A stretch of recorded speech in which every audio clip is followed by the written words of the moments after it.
Hello, I'm back. Alright, alright. Folks are joining. I'll give it a few minutes and then we'll get started. Sorry about that inconvenience. Oh, Amit, good to see you. Okay, you can see my image? Okay. Well, that's a pleasant surprise, Amit. Nice to see you. It's been so many years since I've talked to you. Alright. Okay, I think we can get started. Okay, so we are already late, so I think we should get started. Okay, so last time, by the way, before we go to the last time's topics, so in this session we're going to dive deep into individual philosophical systems, more details. So last session we talked about the nature of the universe, so nature of the cosmos, and we classified the there are four schools of thought primarily. First is those who believe the nature of the universe is real, it exists, which we call it as Shuddhadvaita. And then there is Asadvaita, which believes in non-existence of the universe. And then there is a third category which believes in the Asadvaita, which is basically they believe that the universe is a combination of Sad and Asad both, which is real and unreal both. There are certain aspects of the universe which are real in nature. There are certain aspects that are unreal in nature, because things change, things gets destroyed, things gets created, and hence it is better to classify the universe into real and unreal both, rather than putting that into any one of the categories. And then there's a fourth category, which is basically, hey, we can't define the universe in any way. We can't define whether it is real or unreal. Hey, I can't define the nature of the universe in a specific in a specific category, and that's why they believe it's undefinable. In other words, we call it as Sadasad Vilakshan, which is also Vivartavad. So we saw that in our previous session, one of our previous sessions, and then we saw a quick overview of different philosophical systems in terms of the Vedanta, which is this.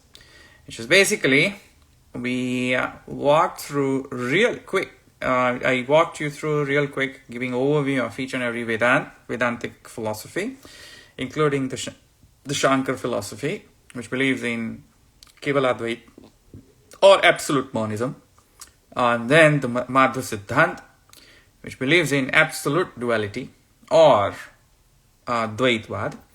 Then Ramanuja believes in Vishishtadvaita, or it's called as qualified monism or qualified non-dualism. And then we also understood in a very nutshell, very high level, the Vedanta of Shripati or Vijnana Bhikshu, which believes in Visheshadvaita or Vibhagadvaita. And then the Bhaskaracharya's Mat, which is the combination of both duality and non-duality together. It's a combination called as Dvaita Dvaitavad. And then ultimately Vallabhacharya's principle, Vedanta, which is also called as the Shuddhadvaitavad or Shuddha Brahmavad or Tadatmyavad or Bheda Sahishnura Vedavad. There are multiple names of Vallabhacharya's principle. Specifically Shuddha Brahmavad or Tadatmyavad or Sakar Brahmavad or Bheda Sahishnura Vedavad are the right terms to denote Mahaprabhu Vallabhacharya's principle. So this is what we saw in the previous session. Alright, this looks good. Now, we are going to dive deep into each and every theory. And what basically we're going to do is I'm going to explain you the difference between each and every theory at a very high level again, right? So that you all can gain more insights and dive deep into understanding the nuances as well. And then you appreciate those nuances, you appreciate those differences, and primarily our objective is we all should be able to appreciate the differences between all these theories that I'm going to walk you through with and compare and contrast with Vallabhacharya's principles as well, right? So the ultimate aim is to bring clarity in understanding what Mahaprabhu Vallabhacharya is saying. Alright, so let's get started. So we discussed about the nature of the Brahman in the previous session, and then we classified into 4 categories. Great. Now let's go back to the same discussion and let's understand the nature of relationship between the Brahman and the universe. So that's going to be very important in understanding and diving deep into individual philosophical systems. So let's take a quick look into that as well. So the nature of the universe and the relationship between the universe and the Brahman is something that we should also understand. So there are again 4 categories. Similar to the nature of the universe, there are 4 categories. Here also, when it comes to relationship between the universe and the Brahman, there are primarily 4 categories. Major categories. First category, which believes in basically absolute non-duality, which you also called as Advaita or Kevala Advaita, which is basically a Shankarite theory. And so that basically deals with the basic crux of that principle is that there is an absolute non-duality when it comes to the relationship between universe and the Brahman. Essentially what they are saying is it is such type of non-duality which cannot tolerate any kind of duality. It's such kind of singularity where you cannot tolerate any type of duality. Okay, and then so basically they don't they really consider Shankarite theory, specifically the Shankarite theory. They consider that there shouldn't be any kind of whatsoever any flavor of duality, meaning the universe itself does not exist. Only phenomena or only tattva that exists is Brahman, which is the ultimate reality. And whatever differences that we see other than Brahman is basically illusionary in nature, does not really exist, because anything that is different from Brahman is something that does not exist in real. Right? So any type of duality, any kind of concepts related to the duality in terms of names, forms and functions, any type of duality is what they are against of.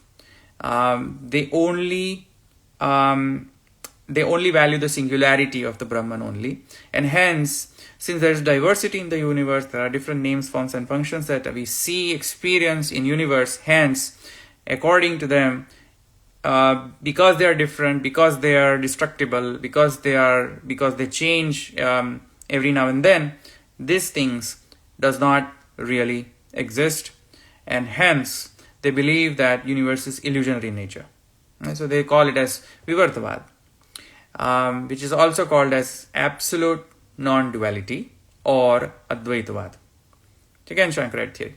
Alright, let's move on to the absolute duality. This is quite opposite to the absolute non-duality is the absolute duality, which is the theory of Madhvacharya. And Madhvacharya says that the universe is completely different from the Brahman. The nature of the universe is completely different from Brahman. However, the universe exists. And the Brahman also exists. Brahman is also real. The universe is also real and unreal, both in nature, according to Madhvacharya. And so they believe in absolute dualism, absolute duality between the Brahman and the universe both. That is the meaning. Okay. Now there are different types of relationship between the creator and the creation, which is the universe and the Brahman itself. Right? Whenever, for example, let me give an example. Whenever we talk about something about creation, let's take an example of creating a building. The building is made up out of raw material. So one of the components that the building is made out of is a raw material. So the raw material is also a part of the creation. And then the actual creator, which is an instrumental cause of the building. Those laborers who build the building, who take this raw material that are being given to them and then build out the structure required to build the building. Those laborers also are the cause of the building. But they are different type of causes of the building. Those laborers come as part of the instrumental cause of the building, and the material out of which the building is made, soil, and any other material or all of the materials that is used to making the building or building are as categorized as a raw material cause of the building. Similarly, when God created the universe, did God become the raw material out of which the universe was made? Question, right? Or is God just merely instrumental cause, or just making sure that the building is made, but he himself did not get involved as a raw material in making the building, right? So Madhvacharya says that God is only the instrumental cause of the creation or the universe. God is not the raw material cause of the universe. In that way, they both are completely different in terms of names, forms, and functions. Universe is completely different from that ultimate reality. That is called as Advaita. Then there is a third school of thought regarding the relationship between the universe and the Brahman, which is, well, Bhaskaracharya and other similar acharyas proposed the principle of duality cum non-duality, which is also called as Dvaita, Advaita, both Dvaita, Advaita. And they said, well, it's not really the case. The relationship between the universe and Brahman is something which is different from being absolutely dual or absolutely non-dual. So they don't agree with Kevala Dvaitvad or Keval Dvaitvad. What they propose is, think about a tree. Conceptualize the tree. A tree is singular in structure, isn't it? In that way, it is single entity.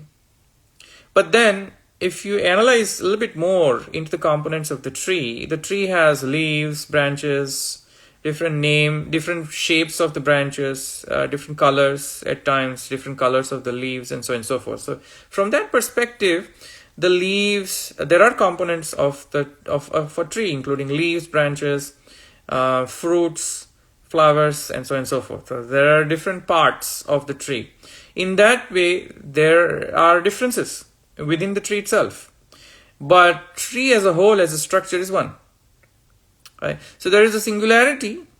A tree is singular in nature, but then there are different types of components within the tree, which is basically manifested in terms of leaves, flowers, fruits, branches, different shapes of the branches, and so on and so forth. Hence, in that perspective, they are dual. There's duality. So, similarly, Bhaskaracharya says that the relationship between the universe and the Brahman is such like a tree. Or they believe that there is some part which is singular in nature and some part which is dual in nature. And that is what summarizes the Dvaita Advaita. And then there's a fourth category. Fourth category says, well, we don't want to define the relationship between universe and Brahman in just merely Dvaita or Advaita, because it simply cannot be defined in just two terms. And that's why they say that it is Sadasat Vilakshan, which is completely above and beyond being definable in terms of the Dvaita or Advaita or duality and non-duality. I can't really describe it. I can't really define it in that way. Hence, it is Sadasat Vilakshan, which is above and beyond just merely Sad and Asad. It is undefinable. So there are basically four different schools of thought in terms of regarding the relationship between the universe and the Brahman. Now let's dive deep individually into each philosophical system now. So I'm going to show you another one. Okay, so let's talk about Shankarite theory, which is absolute monism. Yes, if you kind of visualize in diagrammatic way, in diagrammatic representation, for the ease of understanding, Shankar Vedanta can be summarized or diagrammatically represented as part of this diagram. You can see here there are two circles, one for this that denotes singularity, and another circle that denotes the duality. And you can see there's no intersection between these two circles. right? So that means that whichever is a part of the singularity circle never coincides or never overlaps with the duality. So essentially what I'm trying to convey here through this diagram is that there is such type of duality which can never have singularity, and there is such kind of singularity which is completely devoid of duality. So complete absence of duality in the singularity, and same way complete absence of singularity in duality. They don't believe in duality as a matter of fact to start with. They only believe in singularity, and such kind of singularity, and that is shown by the shadowed portion of circle A here. And so they believe only in singularity, and such kind of singularity which is completely devoid of any kind of duality in terms of names, forms and functions. Brahman does not have any kind of diversity. Brahman does not have any kind of names, forms and functions. Brahman does not have any characteristics. Brahman cannot have any kind of qualities. Brahman does not have any name, form, function. Brahman, that ultimate reality, does not have any kind of diversity in itself, because moment you visualize any kind of qualities in him, some kind of duality will definitely come out of that, and then you ultimately would have to agreeing to some kind of, or you have to accept some flavor of duality which they don't like, right? So Shankar theory believes in absolute monism, also called as Kevaladvaita, such type of singularity where there's complete absence of duality. And so there you will see in this diagram, these two circles of singularity and duality never intersect. They're completely different. Yeah, I hope this makes sense. Let's move on. Okay, so before I move on, so the type of the duality that the Shankar Vedanta considers is, and just giving you more nuanced information here, whatever differences or diversities that you still experience and see in your life, like this book is different than this book. So there are two books that I'm holding right now. I am different from this book as well, so there's diversity there. There are differences that you have in terms of the objects that you have around you. There are differences in experience that you might have about different types of objects around you. And so there's a diversity. How do you justify that? Are they unreal?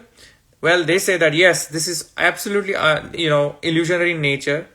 They're not real, or they're not real, or they cannot be really defined into real, unreal. That's what they are saying, right? So they are absolutely illusionary in nature. So any type of diversity in terms of names, forms and functions are basically illusionary in nature. Okay, so they are not ready to accept any kind of duality. There's only singularity. Right? So that's why it's called as absolute. Underline the word absolute monism or absolute singularity. Underline the word absolute. Okay. All right. So now let's move on to the next one. The next one is Madhva Vedanta. Let's go to the Madhva Vedanta. Okay. So here's a diagrammic representation of Madhva Vedanta, or also called as Dvaita.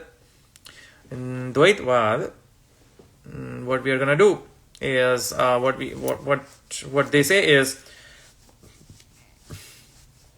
the Brahman, which is ultimate reality, is totally different from its creation, which is the universe, because Brahman Brahman consists, that ultimate reality consists of divinely qualities, and versus the universe is materialistic in nature, physical in nature, limited in nature.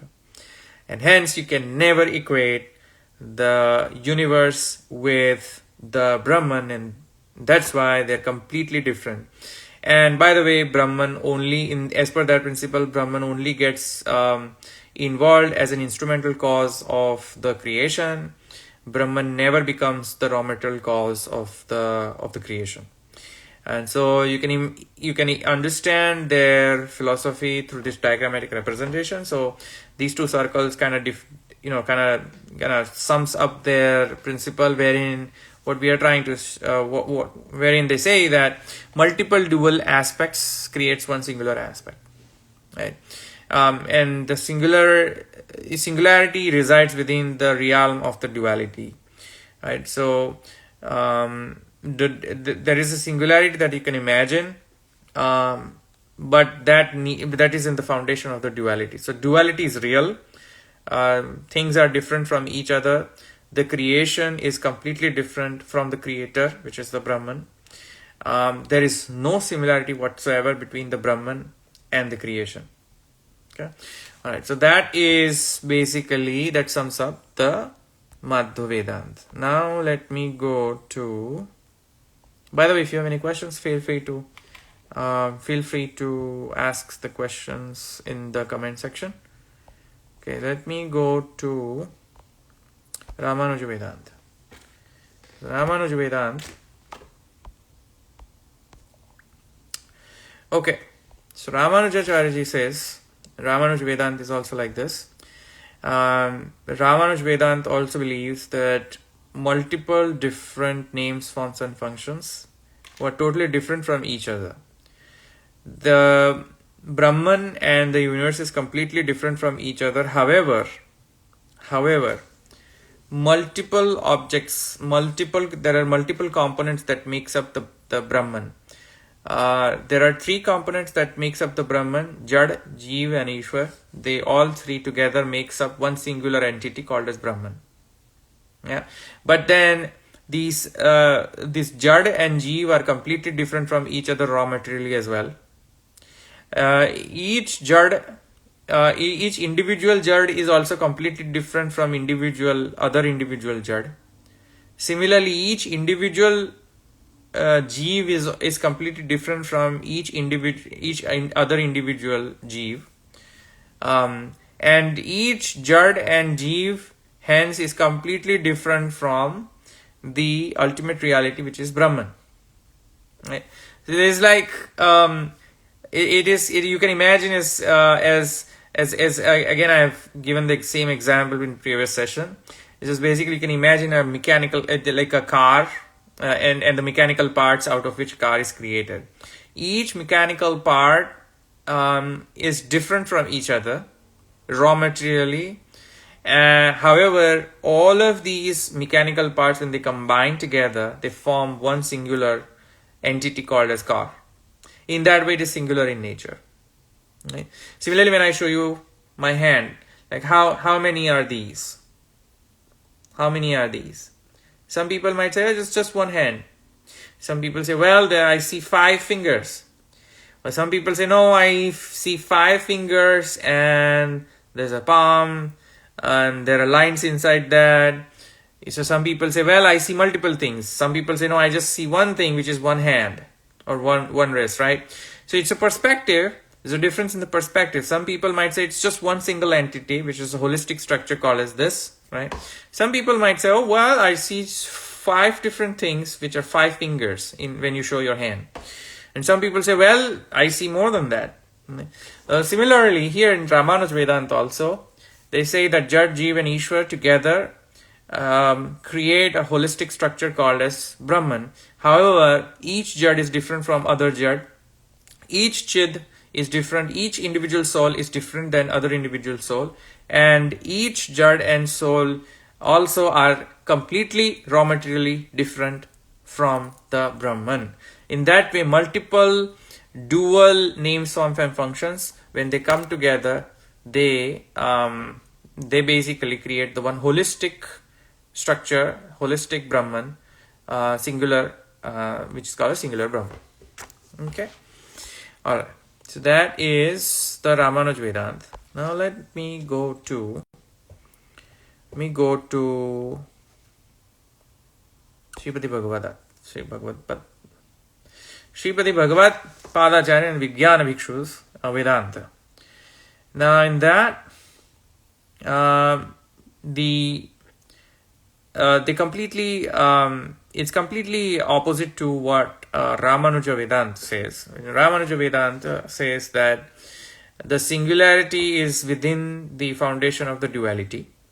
Here the foundation is singularity, which is Advaita, and the duality emerges from that Advaita.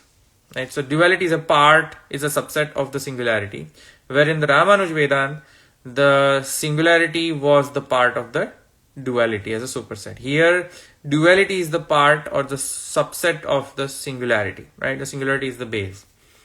Okay, that's a difference, diametrically opposite stand. Ramanuja and Shripati Vijnana Bhikshu Vedanta is completely opposite stand, and specifically they explain their principle in one of the examples, like ocean and the wave. So the wave never gets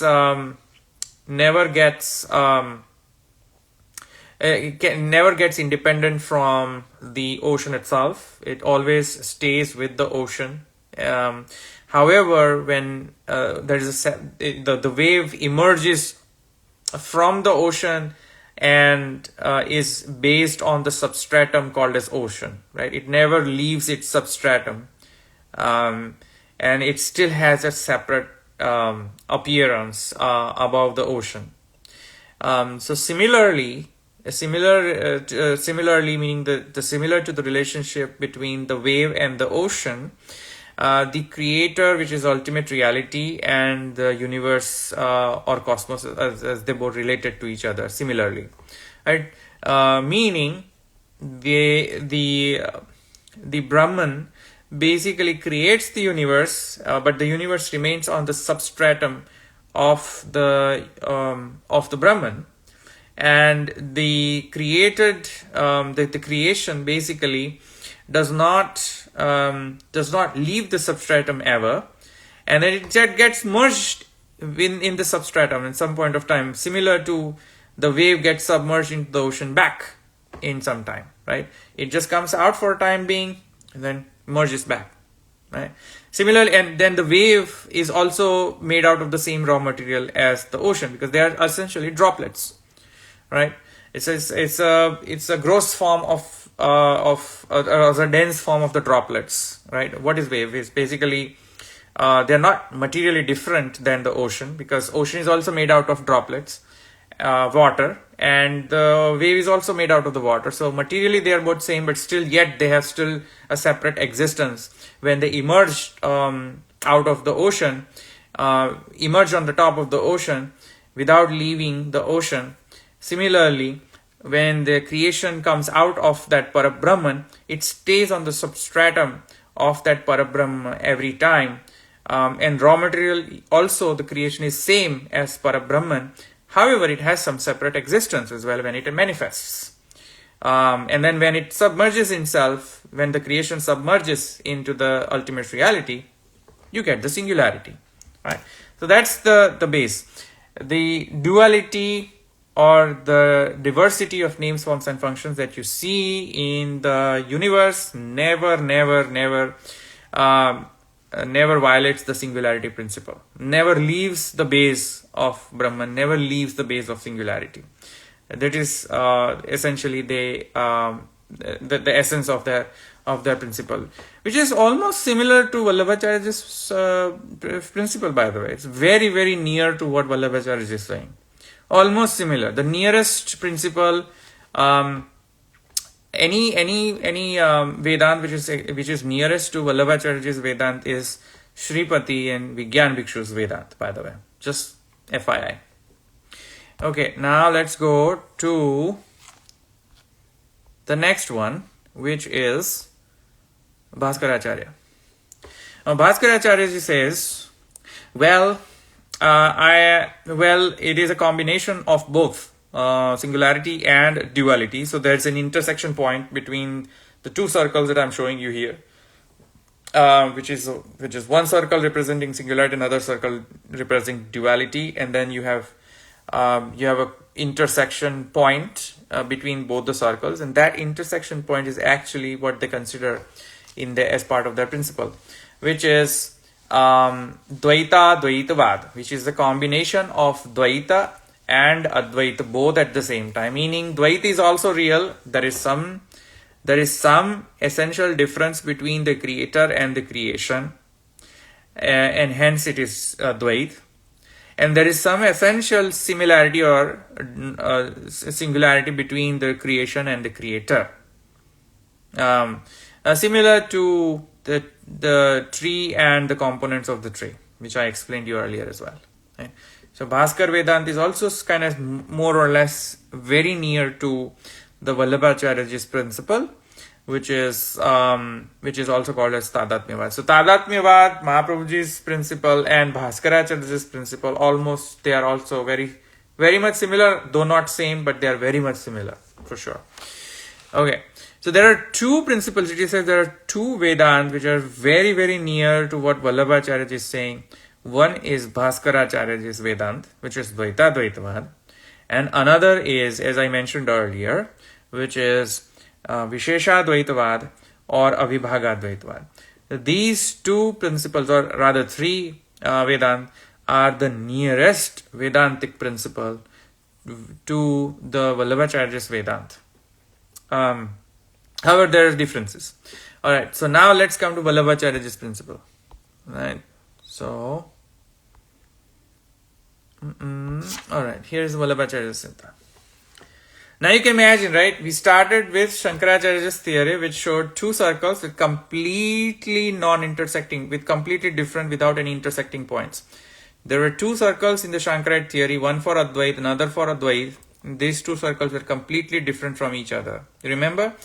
It's completely opposite stand taken by Vallabhacharya, where he says, well, whatever singularity is duality is equivalent or is identical to the duality, and whatever is duality is identical to the singularity, because the same Brahman has manifested in multiple names, forms and functions, and same Brahman is essentially and instrumentally involved, is an instrumental cause and the essential cause or material cause of the universe.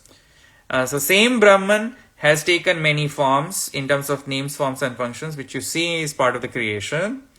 At the same time, these names, forms and functions and the Brahman, at the same time this Brahman is materially involved in, is the material cause of these names, forms and functions, just like gold and ornament.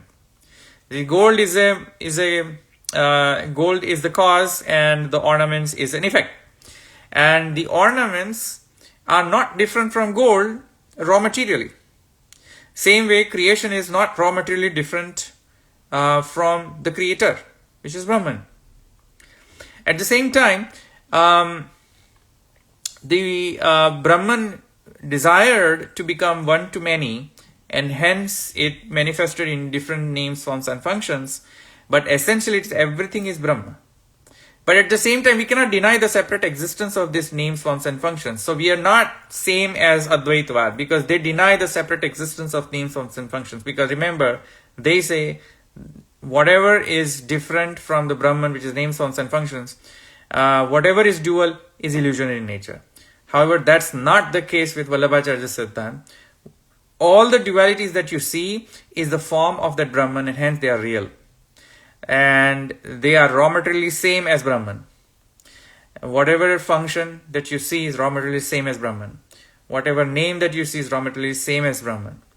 It's just that the Brahman wished to create different names, forms and functions with different functionalities, and activates the functionalities, sometimes activates it, sometimes deactivates those functionalities. And that's why we see difference between these different names, forms and functions as part of the creation.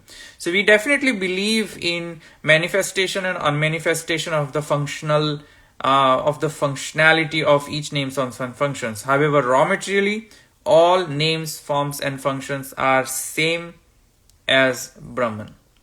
And hence we believe in the theory of identity, which I have shown you in this equation, in this diagram, A equals to B. That is mathematical equation which you can use to summarize easily Vallabh Vedanta. A here denotes Advaita and B denotes Dvaita. And what Vallabhacharya says is that essentially is the theory or relationship of identity between Dvaita and Advaita. So the theory is also called as theory of identity or Tadatmyavad. Okay, so it's kind of a very high level overview of each and every philosophical system that I went through. Okay, and I just want to show you a quick overview of this. All right, so here, all right. So here, this diagram basically summarizes. Now, if you combine two diagrams, which is one is the nature of the universe, which we had discussed. There are 4 categories, and the relationship between the Brahman and the universe, right? If you combine both of these charts together, both of these diagrams together, you get 8 combinations, meaning 8 permutation combinations, right? There are 4 combinations for the nature of universe and 4 combinations for the nature of with the relationship between the Brahman and the creation, right? So essentially you get 8 different permutation combinations. And Mahaprabhu Vallabhacharya's Vedanta can be summarized in terms of he proposes in Sadvad, meaning all names, forms and functions and the creation really exists. Hence we are Sadvadi. And however, you cannot define the relationship between the creation and the creator in terms of Dvaita or Advaita, and hence it is Dvaita Dvaita Vilakshan, undefinable, and hence it is a theory of identity. Yeah, so that if you combine both of these theories together, you as a product you will get Vallabh Vedanta, just for the ease of understanding. Right? Similarly, Dvaita Dvaita plus Sadvad will give you Bhaskaracharya, Ramanuj Mat and Shrikant Mat. Similarly, if you add up Dvaita Dvaitavad plus Sadasadvad, you will get Shripati Vijnana Bhikshu Vedanta. Similarly, Dvait and Sadasadvad, if you combine them, you will get Madhva Siddhant. And Advait plus Sadasad Vilakshanavad, you will get Shankara Vedanta. So just giving a quick overview. I'll dive into the details more into the coming session as well. However, I hope this session was useful. If you have any questions, I'm sure you will have many questions. I'm sure this was a lot for you. I'm sure this might be overwhelming. You might be overwhelming for you. And for the new beginners, newbies, it might look a little bit more overwhelming. But anyways, if you have any questions, feel free to ask in the comment section.